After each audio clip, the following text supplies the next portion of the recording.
साधू संत येती घरा तोची दिवाळी दसरा या म्हणीचा प्रत्यय नाशिक कृषी उत्पन्न बाजार समितीचे माजी उपसभापती विश्वास अप्पा नागरे यांच्या कुटुंबाला शनिवारी आला. महाराष्ट्राचे सुप्रसिद्ध कीर्तनकार, समाज प्रबोधनकार निवृत्ती महाराज देशमुख इंदोरीकर महाराज यांनी विश्वास अप्पा नागरे यांच्या शिवतीर्थ निवासस्थानी सदिच्छा भेट देऊन विश्वास नागरे यांच्या परिवाराला सुखद धक्का दिला. विश्वास नागरे यांनी नुकतंच आपल्या 6 भावांसाठी पिंपळगाव या ठिकाणी स्वतंत्र घरं उभी केली आहेत. या घरांच्या वास्तुशांती पूजेसाठी इंदोरीकर महाराजांना आमंत्रण देण्यात आलं होतं, परंतु कार्यव्यस्ततेमुळे ते उपस्थित राहू शकले नाहीत. मात्र ज्या वेळेस नाशिकला येईल त्यावेळेस नक्की भेट देईल असा निरोप महाराजांनी दिला होता.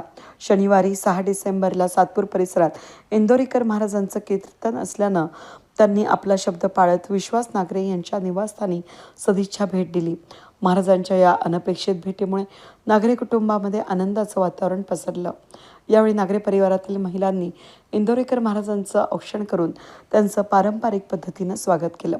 विश्वास नागरे यांच्या वतीनं महाराजांना टोपी, शाल आणि विठुमाऊलीची मूर्ती भेट देत त्यांचा यथोचित सत्कार करण्यात आला. या भेटीदरम्यान इंदोरीकर महाराजांनी विश्वास नागरे यांच्या परिवारासोबत 25 वर्षांपूर्वीच्या जुन्या आठवणींना उजाळा देत राधाकृष्ण नगर या ठिकाणी मंदिरात सलग 5 वर्ष इंदोरीकर महाराजांचं कीर्तन आयोजित करण्यात आलं होतं, अशी माहिती यावेळी विश्वास नागरे यांनी दिली.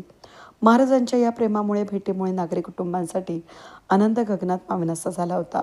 आध्यात्मिकतेचा आणि प्रेमाचं जुनं नातं जपण्याचा भावनेचा हा सुंदर संगम शिवतीर्थ निवासस्थानी पाहायला मिळाला.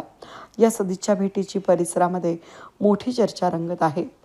वेद न्यूजसाठी प्रतिनिधी कमलाकर तिवडे, सातपूर.